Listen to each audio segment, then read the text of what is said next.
It's just a harmless prank, Emma. Stop being so dramatic. My stepbrother Kevin smirked as I lay in the hospital bed, tubes running from my arms, my body still weak from nearly slipping into a diabetic coma. My mother stood beside him, her hand on his shoulder, while my stepdad Thomas paced the room, avoiding my gaze. I'm Emma Matthews, 24, and I've been living with type 1 diabetes since I was 8. My insulin pump wasn't just a medical device, it was my lifeline. Everyone in our family knew this, including Kevin, my 16-year-old stepbrother who'd been living with us since my mom remarried 3 years ago. Harmless, I whispered, my voice hoarse. The doctors said I could have died. He's just a kid. My mother interjected quickly. He didn't understand what he was doing, but Kevin wasn't just a kid, and this wasn't his first prank. Since moving in, he'd been escalating his behavior, each joke more dangerous than the last. It started with hiding my glucose tablets, then progressing to tampering with my food labels. Each time, my parents defended him, dismissing my concerns as oversensitivity. I'd installed a small security camera in my room last month, after my glucose meter mysteriously disappeared for 3 days. You probably misplaced it, Mom had said then, but I knew better. I just needed proof. The night before I ended up in the hospital, I'd gone to bed early, exhausted from a long day at work. The camera captured everything. Kevin sneaking into my room at 2 a.m., deliberately adjusting my insulin pump settings while I slept. The smirk on his face was anything but childish ignorance. Show them the footage, my best friend Lisa urged from the corner of the room. She'd been the one who found me unconscious in my apartment when I didn't show up for our morning coffee meet. My hands shook as I reached for my phone. Before you defend him again, I said to my parents, you need to see something. The color drained from my mother's face as she watched the video. Kevin's careful, deliberate movements were clear in the night vision footage. The way he checked to make sure I was asleep, the methodical adjustment of my pump settings, the satisfied smile, as he left the room.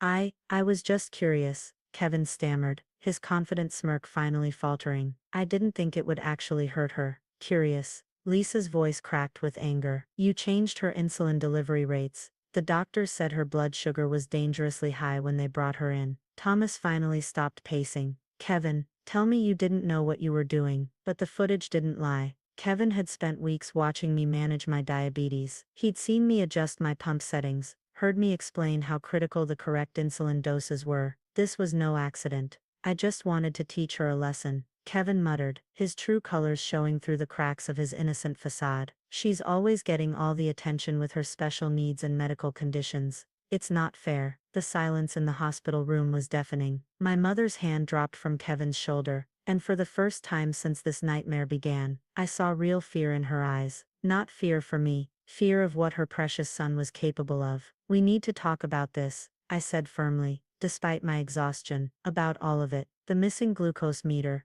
the tampered food labels, and now this. These aren't pranks. This is deliberate. The monitor beside my bed beeped steadily, marking the tension-filled moments as my family finally faced the truth they'd been denying. Their perfect misunderstood teenage son had nearly killed his stepsister, and they could no longer pretend it was just a childish mistake. The security camera had captured more than just one night's events. It had exposed the truth about Kevin, and the dangerous game my parents had been playing by enabling his behavior. As I lay there, still recovering from his harmless joke, I knew things would never be the same in our family again. And this was just the beginning. The next few days in the hospital were a blur of medical tests, police interviews, and uncomfortable family confrontations. After seeing the security footage, the doctors had reported the incident as a potential assault. Kevin's prank had crossed the line from familial dispute into criminal territory. You're really going to let them investigate your own brother? My mother pleaded, clutching her designer handbag as she sat beside my hospital bed. The bags under her eyes betrayed her sleepless nights,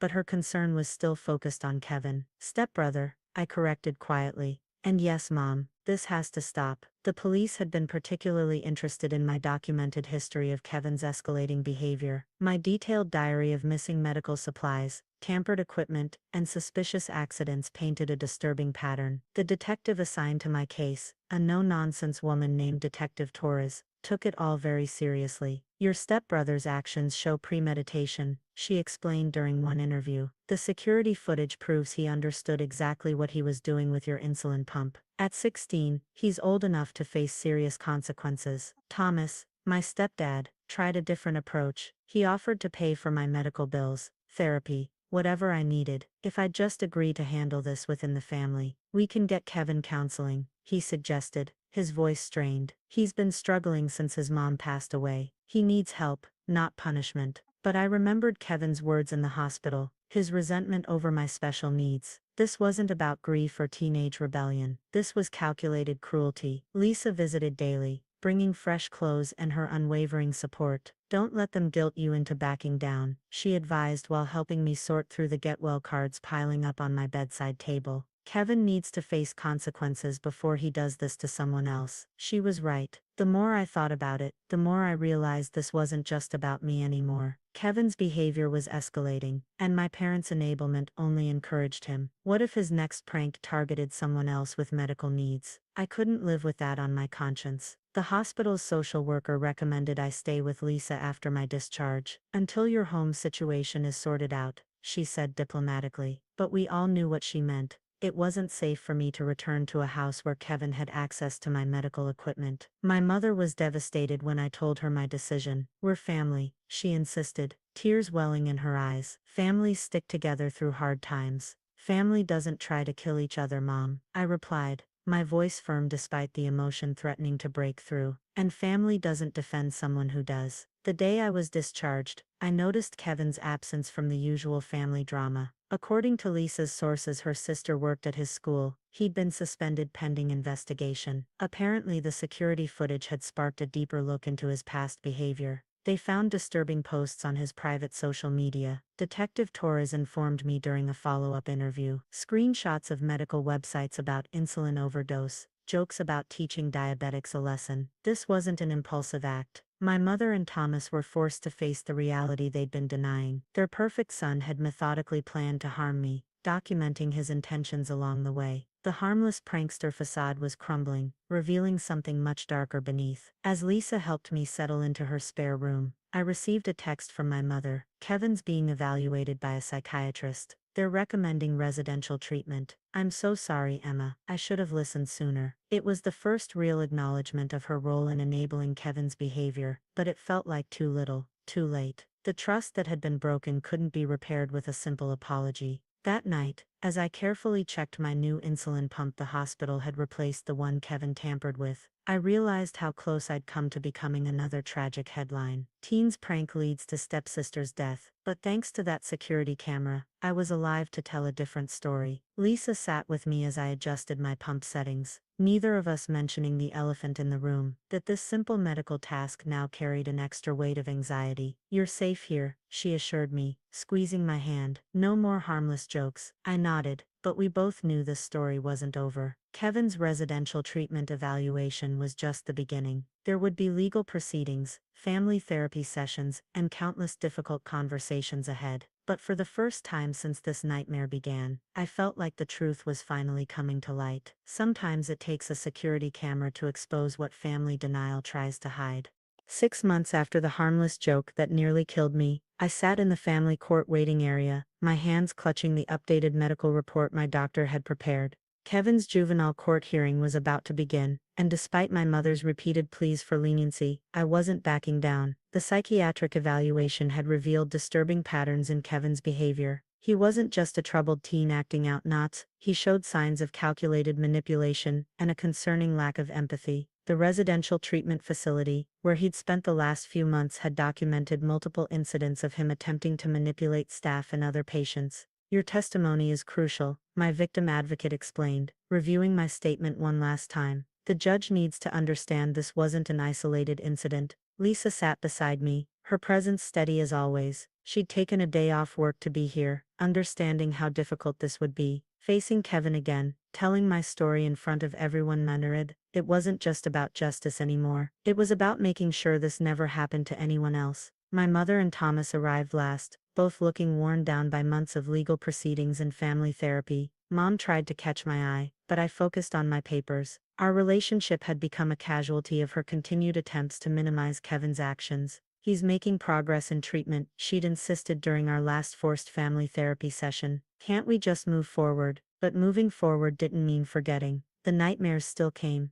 Memories of waking up in the hospital, the terrifying realization of how vulnerable I'd been in my own home. My new apartment's security system and carefully monitored medical supplies were constant reminders of trust shattered. When Kevin was led into the courtroom, he looked smaller in his formal clothes, less threatening than the smirking teenager who'd stood in my hospital room, but I noticed how his eyes darted around, calculating, assessing Munner, the same look he'd had in the security footage. The proceedings began with the prosecution presenting evidence, the security footage, Kevin's disturbing social media posts, my medical records, and testimony from his treatment team. The defense painted him as a troubled youth who needed help, not punishment, but the facts spoke for themselves. When it was my turn to speak, I stood steady, my voice clear, despite my racing heart. Kevin didn't just tamper with my insulin pump, I testified. He systematically targeted my medical needs, escalating his behavior over months. Each prank was designed to harm me, to make me feel unsafe in my own home. This wasn't a mistake or a joke, it was a deliberate attempt to cause serious harm. I described the pattern of missing supplies, the tampered food labels, the constant anxiety of wondering what he'd target next.